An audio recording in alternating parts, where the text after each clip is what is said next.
kita masih punya satu lagi pemegang amanah yang masih hidup. Alhamdulillah, karena ada perintah di dalam amanah itu disebutkan ya 3 orang yang diberikan, yaitu Kiai Haji Zainal Abidin Anwar, termasuk juga Kiai Dudun Ustaduddin, terus Kiai Haji Abah Nur Anu Mubarak. Alhamdulillah beliau sudah berada di sisi Allah, sudah meninggal, tinggal beliau Kiai Haji Zainal Anwar. Karena beliau pemegang amanah. Di situ disebutkan, karena mursyid belum ada, beliaulah jadi pengganti Abah, umur sesepuh untuk sebagai orang tua yang berpengalaman, karena beliau itu umurnya 95 tahun. Dan kebetulan beliau itu juga masa-masa Abah sepuh, beliau juga zamannya Abah sepuh menemui zaman itu. Jadi pengalaman beliau itu tidak diragukan lagi, baik keilmuan beliau sebagai sesepuh, bukan orang-orang biasa beliau itu. Dan langka, tinggal 1 orang harus disayang-sayang, dieman-eman itu. Ya tuh, karena nggak ada lagi siapa yang jadi tua. Nah, orang-orang yang baru-baru ini masuk torekat jadi pengurus, jadi ini, itu masih muda-muda, masih belum tahu banyak, harus masih banyak bertanya kepada beliau, seharusnya begitu.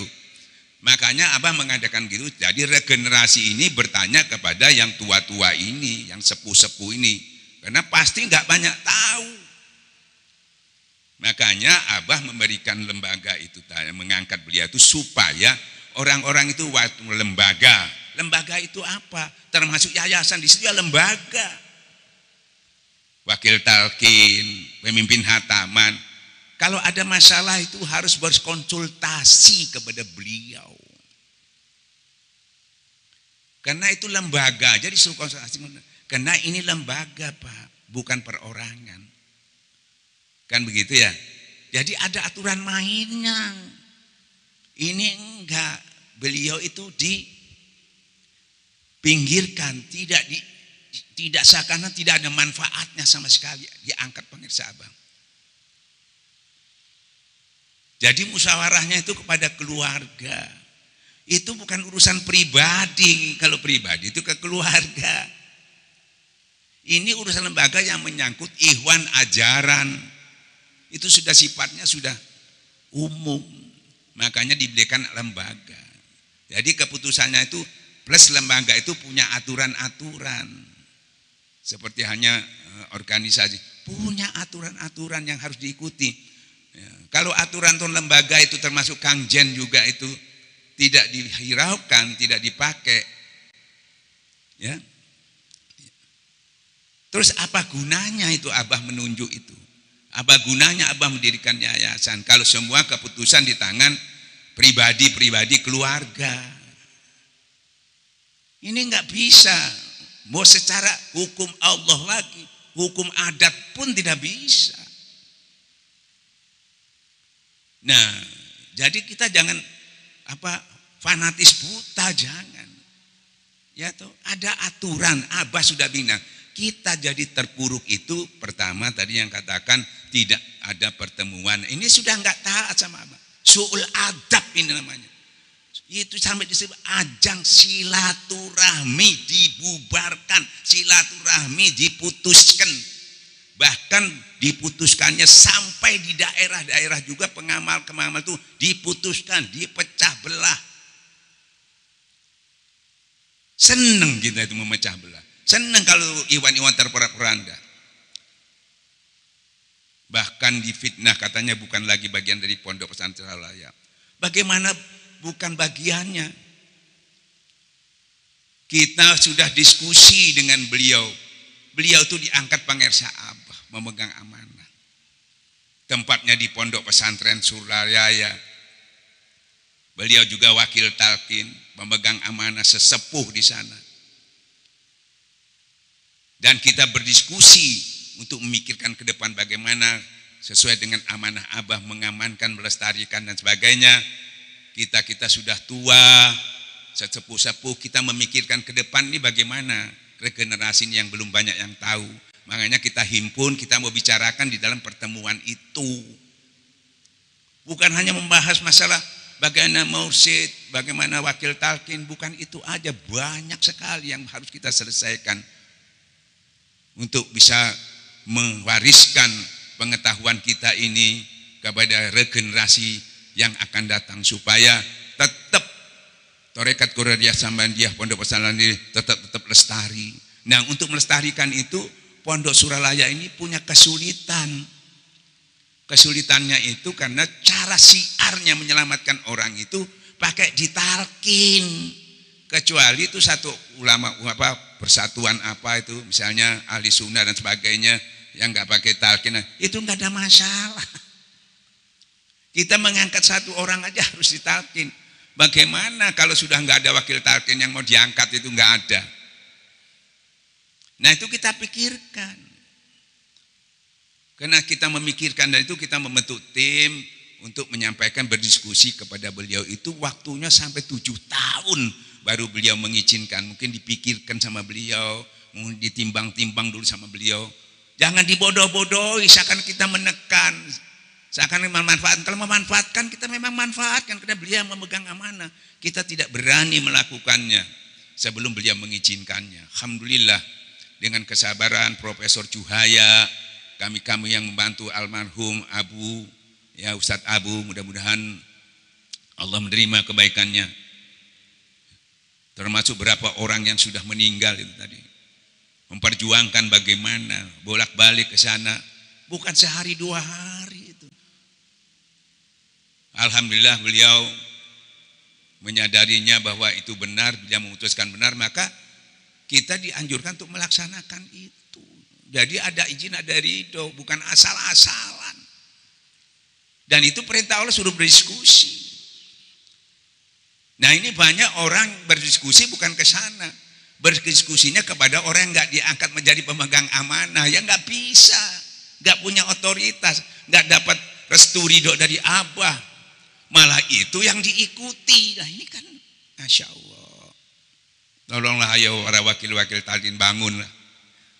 Bangun, jangan tidur. Sadar ya.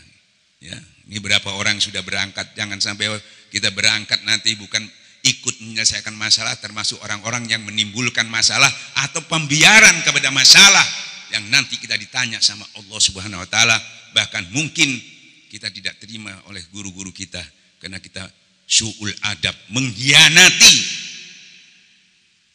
apa yang telah diamanahkan oleh Pangeran Abah. Yang kelihatan secara lihat 2 yang saya katakan tadi. Pertama, memutuskan silaturahmi, pertemuan silaturahmi.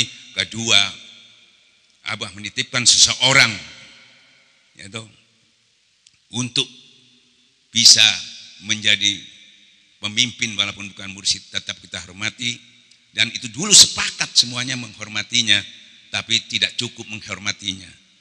Tapi tetap kita mengikuti apa yang diputuskan karena beliau memutuskan itu bukan sekedar memutuskan, tapi dimusyawarahkan dengan kita-kita. Bukan keputusan beliau aja, itu hasil musyawarah. Walaupun yang ikut waktu itu musyawarah itu tadi wakil talqin ada 9 sampai 12 orang. Beliau sendiri mengatakan sudah cukup karena yang lain pada takut, pada nggak berani, pada iwo pakewo, pada pura-pura nggak ngerti, ya toh. Yang tidak masalah. Yang penting tidak boleh berhenti. Kalau sudah wakil talqin sudah nggak ada, itu berhenti namanya. Padahal tidak boleh berhenti ajaran ini. Nah, ini kita jangan dianggap su'ul adab. Karena kita melihat ingin membangun, ingin menyelamatkan. Bukan pembiaran kalau ada masalah. Bukan kita berdiskusi sama kita. Boleh kita musyawarah dulu di antara kita. Ya toh, mungkin sama keluarga. Baru dibawa ke beliau gitu. Bukan diputuskan sebelum kita berdiskusi menyampaikan kepada pemegang amanah. Apa artinya Abah memberikan beliau sebagai pemegang amanah? Justru kita kan su'ul adab kepada beliau karena beliau tidak dihormati, tidak dimintai fatwa. Nah, bahkan dilecehkan. Banyak fitnah dan penghinaan kepada beliau itu tadi. Gara-gara beliau memberikan keputusan yang keputusan itu untuk kepentingan Suralaya. Jadi Suralaya ini bukan tidak bagian. Apakah beliau itu bukan bagian dari Suralaya? Kalau kami di daerah ini tidak diakui bagian Suralaya, berarti yang beri keputusan Kang Jen itu bukan bagian dari Suralaya. Ini kan pelecehan itu. Padahal yang disampaikan itu untuk pengembangan melestarikan pondok pesantren Suralaya. Kita bertemu itu bukan untuk pribadi. Kedua, yang kita amalkan itu Suralaya, hatamannya Manakipan Suralaya, hataman Suralaya, ziarahnya, cara zikirnya Suralaya. Enggak ada yang lain, semua Suralaya. Dan kalau sudah kita keliling, kita menyampaikan Suralaya sampai ke Ambon, ke Suralaya, tiap tahun kita bawa ke Suralaya orang-orang itu tadi, bukan ke pondok yang lain. Kok mengatakan bukan bagian Suralaya? Sadar. Ya, jangan kita ini jadi bodoh. Ya, kalau bodoh sendiri nggak masalah. Kalau membawa orang juga bodoh, ini yang bahaya. Kasihan ikhwan-ikhwan yang harusnya nggak perlu ikut urusan berpecah belah. Kita selesaikan nih, para wakil-wakil talqin kumpul, insya Allah semuanya yang di bawah itu yang nggak mengerti itu jangan dilibatkan. Kalau sudah dilibatkan akhirnya di mana-mana pecah belah, hanya saling menghina. Ya, yang dihina nggak tanggung-tanggung. Saya ini berapa kali dihina di netizen itu, nggak masalah. Kasihan yang menghina itu, kalau saya yang dihina ini tambah mulia. Ya, nggak ada hina, karena nggak berlaku hinaan itu bagi saya, justru menambah mulia. Karena kita tahu persis bahwa orang yang menggibah aja dosa-dosanya dia itu, ya toh, pahalanya dia itu diberikan kepada saya. Dosa saya berikan kepada dia. Ya, kan kasihan. Apalagi cuma pahalanya sedikit, hilang lagi.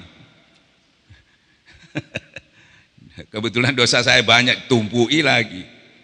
Ini jangan, Masya Allah, sampaikan dengan bil hikmah gitu. Jangan pakai nafsu, jangan asal ngomong. Kasihan ikhwan-ikhwan ribuan ini loh, bingung dan sangat memalukan gitu. Masa orang torekat kok cek seremnya gitu. Diajak tabayun satu saja yang kita mau selesaikan nggak bisa selesai. Mau bertemu aja nggak bisa. Yang paling ringan cuma datang tok.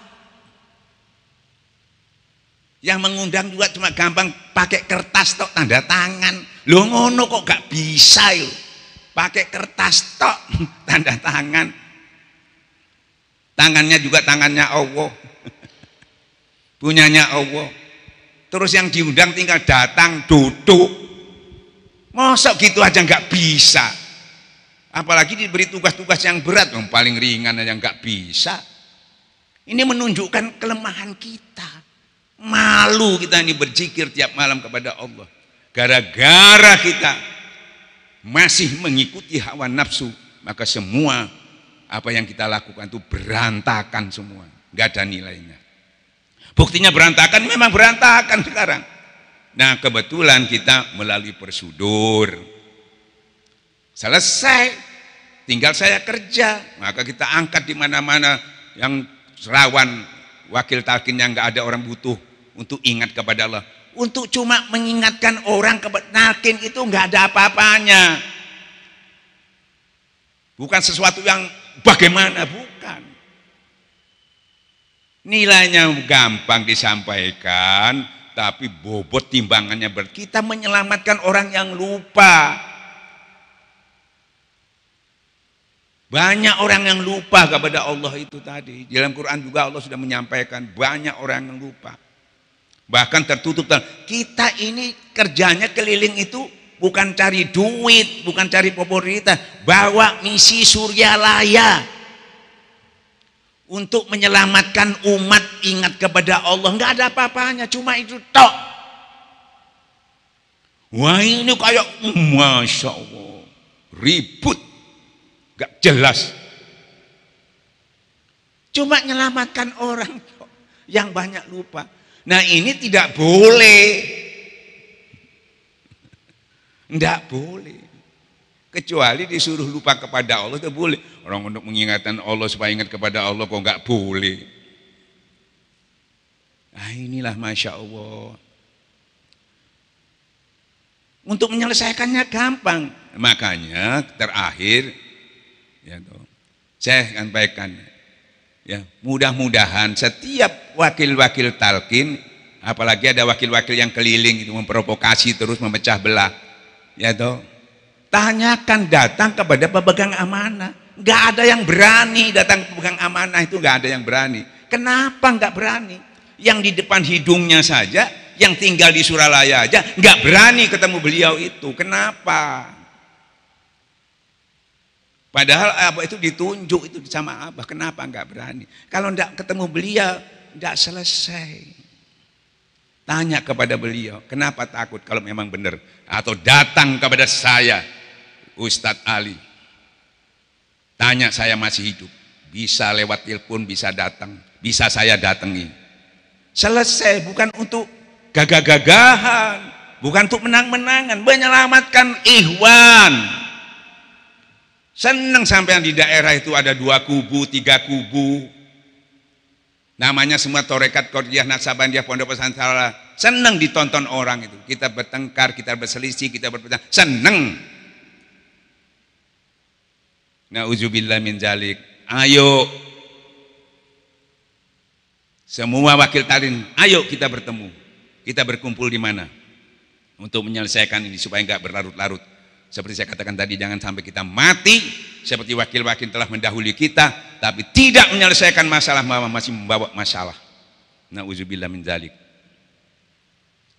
Gak ada kesulitan. Terakhir Kang Jen kemarin ada orang gak berani ketemu Kang Jen. Suruh nanya ke Kang, bagaimana cara menyelesaikannya? Kang Jen menyatakan cuma 1 kata. Bertemu, pertemuan wakil talqin. Yang diperkasai Abah pertemuan silaturahmi, pertemuan wakil talqin. Baru beliau cuma jawabannya. Itu penting, itu benar. Jadi yang namanya su'ul adab itu bukan kita menghormati mantuk-mantuk biar salah benar. Gak berani memberi meluruskan, itu justru itu benar su'ul adab itu. Tapi kita ingin menyelamatkan, justru itu yang benar. Kita menolong, tolong menolong dalam kebaikan, tolong menolong dalam ketakwaan. Kita yang menolong. Makanya kita tidak pernah berhenti kapanpun. Karena kita memang ingin menyelamatkan sesuai dengan amanah. Abah menginginkan watasimu. Kita juga ceramahnya kadang-kadang watasimu, tapi realitanya kita memecah belah. Tidak mau tabayun, tidak mau berkonsultasi. Yang keliling juga ke tempat kita, nggak berani konsultasi sama ustadznya, konsultasinya mendatanginya kalau ustadznya nggak ada. Yang didatangi ikhwan-ikhwan di daerah, kalau ada ustadznya nggak berani datang nemui saya. Kan gitu ya. Nah itu enggak gentleman namanya. Kalau kita temui Ustadz nih masih hidup ini, biar selesai, gitu loh. Maka dari itu sekali lagi pemegang amanah menyampaikan pertemuan wakil talqin bahkan sudah ditolak 2 kali. Beliau sudah menulis itu undangan itu, ditolak, tidak didiskusikan langsung tidak bisa. Kepada ketua yayasan juga dikasih surat untuk ditandatangi supaya mendukung, tidak bisa, nggak ada diskusi. Nah beliau itu sebagai apa di mata kalian itu?